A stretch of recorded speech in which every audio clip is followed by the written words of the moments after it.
Have you ever lived beside someone for years and still felt completely alone? Have you ever woken up one morning, made your usual cup of tea, sat in a perfectly furnished kitchen, and no longer felt like you belonged there? My name's Lena. I'm Lena, a partner, a parent, a person navigating life in what looks like a peaceful home, at least from the outside. But inside, I've spent nearly 20 years of marriage carrying an emptiness I could never quite name. Until one day, a dog, Buddy, came to me, rested his head on my lap, and changed my entire world. This isn't a story about a dog. It's a story about how one quiet soul can save another simply by being there. If you've ever felt like you were slowly disappearing from your own life, stay with me. This story is for you. My name is Lena. I'm 42 years old, living in a small wooden house on the outskirts of Durango, a place where tall pine trees stand like silent guardians, sheltering the quiet life within. Each morning, my kitchen fills with light from the east-facing window. Steam trails from the teapot, tracing delicate lines across the glass, blending with the gentle scent of peppermint in the air. The breakfast table is neatly set. 3 white porcelain bowls, a slice of toast with almond butter for my daughter, a portion of oats for me, and a cup of black coffee, no sugar, just the way Mark, my husband, preferred. Mark always wakes early, leaves for work on time, speaks little and does much. He's a chief engineer at a major construction site in the center of town. He never forgets to take out the trash, never misses a bill. He's the model husband, at least by most people's standards. But to me, Mark feels like a room always filled with light, but never quite warm. We've lived together for nearly 2 decades, sharing a home, a child, a dog, but somewhere along the way, we stopped sharing ourselves. The silence between us didn't come from arguments or deep wounds. It came from stretches of stillness that grew too long. Dinners filled only with the sound of cutlery. Questions like, "How was your day?" met with vague nods. And moments when he looked at me as if he were looking through me. I used to think it was normal, that this was just how it goes. Marriage, as my mother once said, is like background music. It doesn't need crescendos, just consistency. But what she didn't say was, when a song plays too long without melody, you begin to forget how it once made you feel. I felt increasingly invisible in my own home, everything in place, but hollow inside. I took care of everything, the cleaning, the cooking, my part-time job at the town library. But when the door closed at night, when my daughter was asleep, and Mark was lost in his phone or deep in sleep, I found myself alone, grappling with feelings I couldn't quite define. Then came Buddy, penny-colored golden retriever, a birthday gift from Mark, for our daughter's 9th birthday. Honestly, I never thought I'd grow attached to a dog. I'm someone who likes order. Buddy was chaos, fur on the rugs, muddy paw prints after the rain, and loud barking at every passerby. At first, Buddy clung mostly to our daughter. Mark was busy. I kept my distance. I saw Buddy as just another fixture in the house, like the old armchair or the plant on the porch, there but not needing much attention. But over time, I began to notice him. Buddy didn't speak. He didn't ask for anything. But whenever I washed the dishes, he'd lie down by the kitchen door. When I sat quietly on the porch, he'd come and rest at my feet. No calls, no explanation, just presence. Gentle, constant, like a whisper in a life filled with too much blank space. I don't remember exactly when I truly felt Buddy for the first time. Maybe it was one early morning when I sat alone in the kitchen, hands wrapped around a cold cup of tea, eyes blurred with a weariness I couldn't define. Anybody walked in, not rushed, not excited, just calmly came over and rested his head on my lap, as if to say, "I see you." It was such a simple act, but in a world where I was slowly fading, his presence left me breathless. No one had ever told me a dog could reflect my own loneliness. But now, when I look into those quiet brown eyes, I begin to realize maybe I've been walking too far for too long without ever asking, am I truly living or just surviving? It was a Tuesday morning, a morning that seemed entirely ordinary, at least at first glance. The sky was ash gray. The pine branches outside the porch swayed gently in the early winter breeze. And I woke up as usual, surrounded by the quiet of a house, long accustomed to the sound of Mark closing the door at 5:30. I walked down to the kitchen, placed the kettle on the stove, and looked out to the backyard. There were no voices, no hurried footsteps, just the misty light and Buddy lying across the porch steps, his head resting on his front paws, eyes quietly gazing toward the wooden gate. Something about the way he was lying there made me pause. I don't know why I opened the door. I just remember my hand turning the knob almost instinctively, letting the breeze slip inside and letting Buddy in. He didn't jump up, didn't bark, didn't scramble. He simply walked toward me, slowly, as if each step had already been considered. Then, when he was just a few feet away, he stopped and unexpectedly raised his head, gently resting it against my thigh. Just like he had the day before, in a way I hadn't forgotten. I froze, not because of the cold, but because it felt like my heart had skipped a beat. A feeling I couldn't quite name rose in my chest, something unfamiliar, yet hauntingly familiar. I reached out and gently stroked Buddy's head. His fur was soft and warm. Suddenly, I felt my eyes begin to well up. I let out a small laugh in my throat, shaking my head in embarrassment. He's just a dog, like, but beneath that casual thought was something deeper. A quiet undercurrent of feeling seen, approached, understood in a way I hadn't felt from a human in a very long time. After that moment, I never looked at Buddy the same way again. When he followed me into the kitchen, I pushed my. When he sat waiting by the window, I left the door open just a little longer. When I made tea, I placed an extra small plate with a few slices of apple. Not for him to eat, but to feel like I wasn't entirely alone anymore. Buddy never asked if I was okay. But his gaze, his steady and silent presence offered a kind of comfort, deeper than any polite words of encouragement. From that morning on, something inside me began to change. Not in a loud or dramatic way, but quietly, steadily, just like Buddy. I started to notice how he moved, carefully, gently, as if afraid to disturb the stillness of the house. I noticed how Buddy would lie beside the sofa, eyes still open, as if waiting for something he couldn't yet define. And I realized that perhaps the two of us, a woman and a dog, we were both waiting for the same thing, a reason to connect. The next day, I opened the front door earlier than usual. When Buddy walked up quietly, I didn't retreat like I used to. I stepped outside with him. It was the first time in years that I walked without a purpose. Not to go to the store, not to drop my daughter off at school, not to follow a schedule I'd laid out for myself. I walked simply to be present. And Buddy, as if he had been waiting for this all along, walked beside me, calm and steady. I didn't know what was beginning, but for the first time in a long while, I felt like I could breathe a little easier.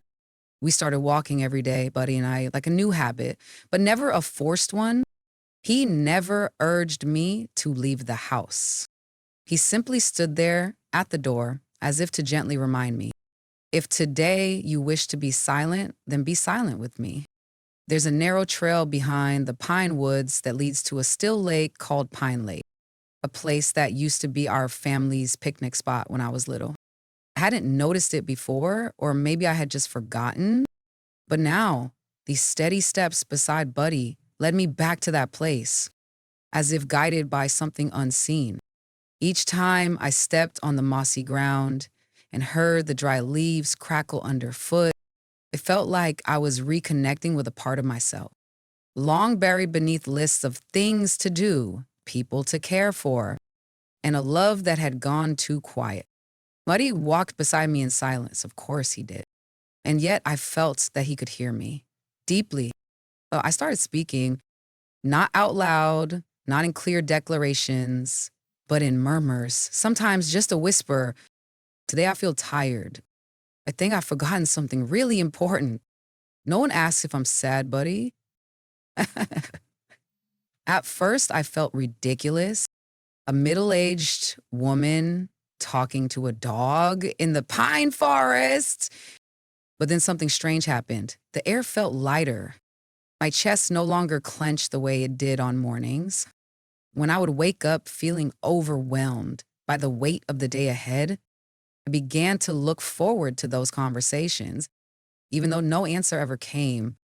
One afternoon, as the sun dipped lower over the lake, Buddy walked ahead for a bit, then stopped and turned back to wait for me. The golden light reflected in his eyes carried a gaze I couldn't quite explain. Warm, solemn, as if he were listening to something no one else could hear, and I, as if gently stirred awake by someone unseen, paused and looked into his eyes, feeling for the first time that I still existed in this life. After that moment, I began to live more slowly, not in the way people often describe minimalism, quitting everything, or moving to the countryside. No, I simply chose to pause within the life I already had, to look closely at a steaming cup of tea, to stand longer under the porch just to hear the wind pass through the roof tiles, and to let Buddy sit beside me as I wrote the first journal entry in years. Buddy became a slower rhythm in a world that had long swept me along too quickly. When I sat reading in the living room, Buddy would curl up nearby, never intruding, never asking for attention. His presence was like a soft undertone, like the distant resonance of a string instrument in a concert hall. Not loud, but essential. I can't remember the last time I truly had someone who stayed beside me without needing explanations, performances, or the illusion of being okay. But Buddy, the dog I once considered just a background member of our home, was the first in many years who made me feel I was not invisible. That connection held no words, no long conversations, no we need to talk, no condition. Just two beings walking side by side, choosing to stay without needing a reason. And it was in that silence that I finally heard what I had long ignored. A voice from within, faint but patient, like a small flame that had never gone out. When you live in silence long enough, sometimes you forget that it's not peace. It might just be endurance. I began to realize that on an early December evening. Mark came home later than usual, where he walked in with exhaustion on his face, his work gear covered in dust, a thick folder of paperwork in hand. I looked at him, still holding the spoon, stirring a pot of soup on the stove. Do you want to eat first or shower? I asked, like I had thousands of evenings before. I'll eat now, he replied, not looking at me, pouring himself a glass of water and sitting down at the table. I brought the food over, carefully setting the spoon, napkin, and some toasted bread beside his bowl, as if by doing everything just right, my emotions would somehow fall into place too. But as Mark ate and I sat across from him, gently tapping my spoon against the rim of my bowl, a strange emptiness swept over me. Not sadness, not anger, just an exhaustion that reached my core, as if I had been swimming too long in an ocean with no shore in sight. Suddenly I realized, how long had it been since we truly talked? Not about our daughter's schoolwork or utility bills or the car's maintenance schedule, but the questions that once nourished our relationship. How are you really feeling today? Is there anything you've been worrying about lately? Or simply, I miss you. The answer hit me like a wave. I couldn't remember. After dinner, while Mark went into his office, I stayed at the table, Buddy lying quietly at my feet, eyes gently closed. I looked at him, then at the barely open door. A thought flashed through my mind like a sudden jolt. What if it wasn't Mark who drifted away from me, but me who drifted away from myself? I began to remember the early years when we used to argue just to understand each other better. When Mark once came home early to cook dinner for me after a long day at work, when I used to leave little notes in his coat pocket just to remind him that I loved him. Now everything had become routine, and I didn't know when we stopped needing each other. That was a painful realization, but he lifted his head just as I was sinking into that stream of thought. He didn't come closer. He didn't try to comfort me. He simply looked like a silent mirror. In his gaze, I didn't see pity, nor expectation, only a quiet reminder. That night, I lay beside Mark in the dark. The space between our bodies was no more than a few inches, but the space between our souls felt like light years apart. He turned his back to me, his breathing steady, just like every other night. I lay still, eyes wide open, staring at the ceiling and wondering, when did we lose our way? Thought about how I had changed, not all at once, but little by little.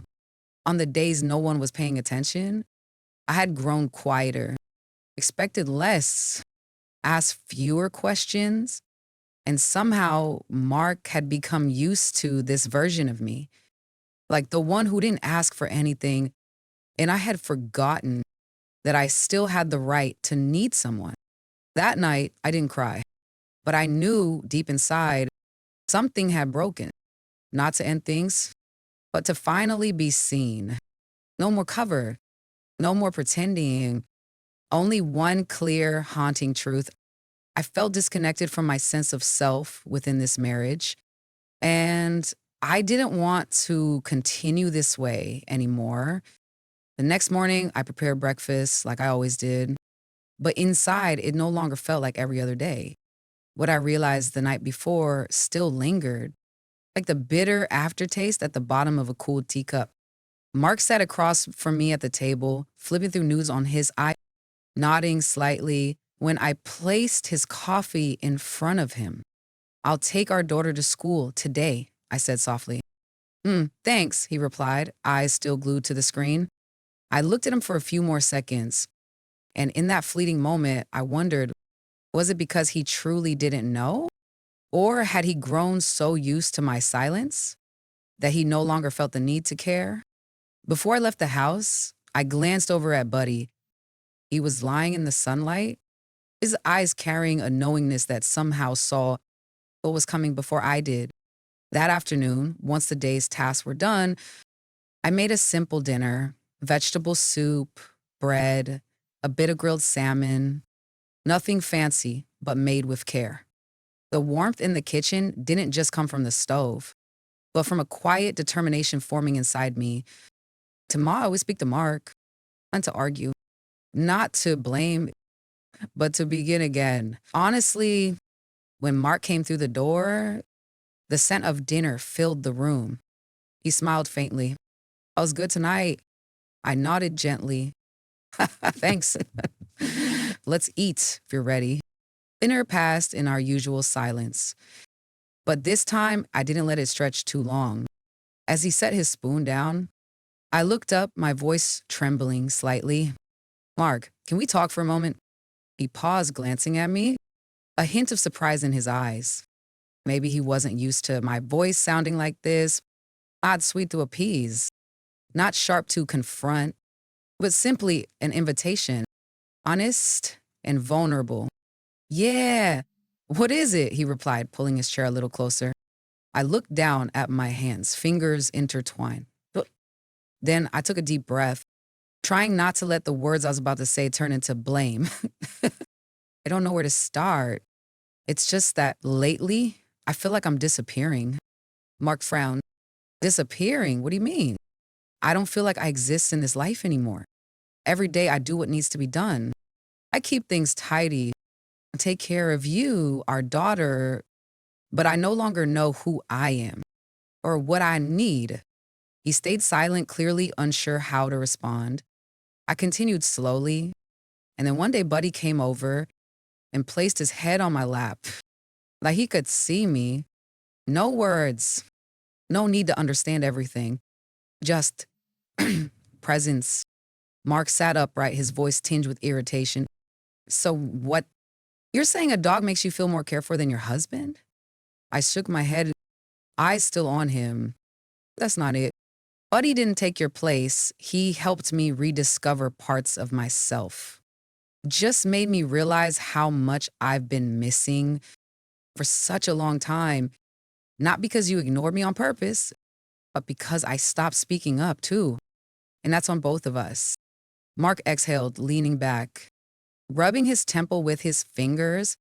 I know, I've been distant. Work, pressure. I thought being responsible was enough, but maybe I was wrong. I looked at him, not searching for an apology. There's a glimmer of truth. I'm not blaming you. I just want you to know I need to feel seen, to be heard, not just on special occasions, but in the everyday moments. The way Buddy does. Mark lowered his head, and in his eyes, I saw something rare. Confusion, maybe even humility. Hmm, I don't know how to begin again, but if you still want to try, I'm willing to learn. I smiled, a small smile, but a real one. I don't need things to go back to the way they were. I just need to know I don't have to walk this alone.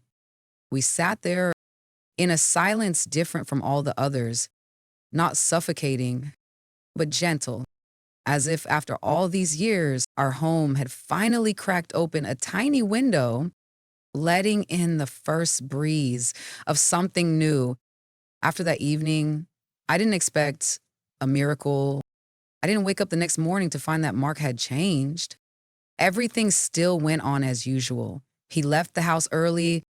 Work continued to take up most of his time. And our messages still revolved around things like, did our daughter eat breakfast? Or do you need anything from the store? But something had shifted, and it started with me. I began to reclaim the things that used to belong to me, the ones I had long forgotten. In the mornings, I no longer rushed to clean the kitchen, as if someone would discover I wasn't perfect. Made tea with the herbs I once loved back in college, chamomile with a thin slice of ginger. Then I'd sit under the porch, listening to Buddy chew on a branch or chase a fallen leaf without a care for the world. I started writing again. At first, just a few lines in a journal, no beginning, no ending, scattered thoughts, feelings without names. But once they were out, my heart felt lighter, as if something that had been stuck for a long time had finally found its way free. I also revisited the books that once moved me.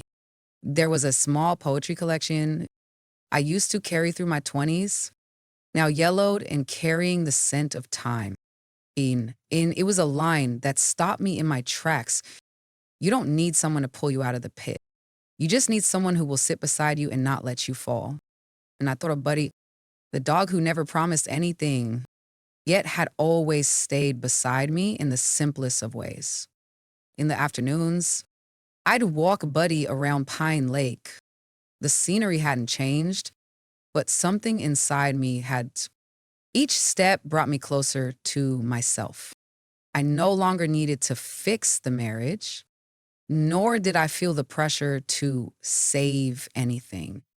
I just wanted to live. In each breath, each moment, each silence that no longer felt empty, Mark began to notice, not in grand ways, but in small details I picked up on. He would ask what I was reading. He'd linger a bit longer after dinner, and sometimes he'd hesitantly ask to join me and Buddy on our walks, just for a few minutes. Still awkward, like someone standing just outside the world Buddy and I had built. I didn't want Mark to become someone else. I just wanted him to listen. And then I could feel that he was trying. I also began talking to my daughter more, not as a worried, controlling mother, but as an adult, relearning how to be present. We baked together, redecorated her study corner. One evening, while we were watching a movie in bed, she turned to me and whispered, "Mom, you've been smiling more lately." I hugged her tightly, quietly hiding the tear that welled in the corner of my eye.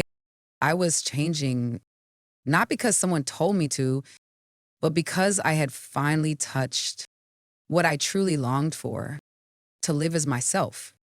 Buddy is still by my side every day. He's no longer just the family dog.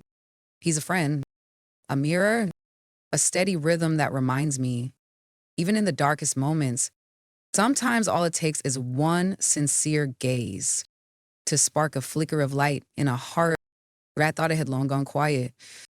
Spring arrived late in the mountains of Durango.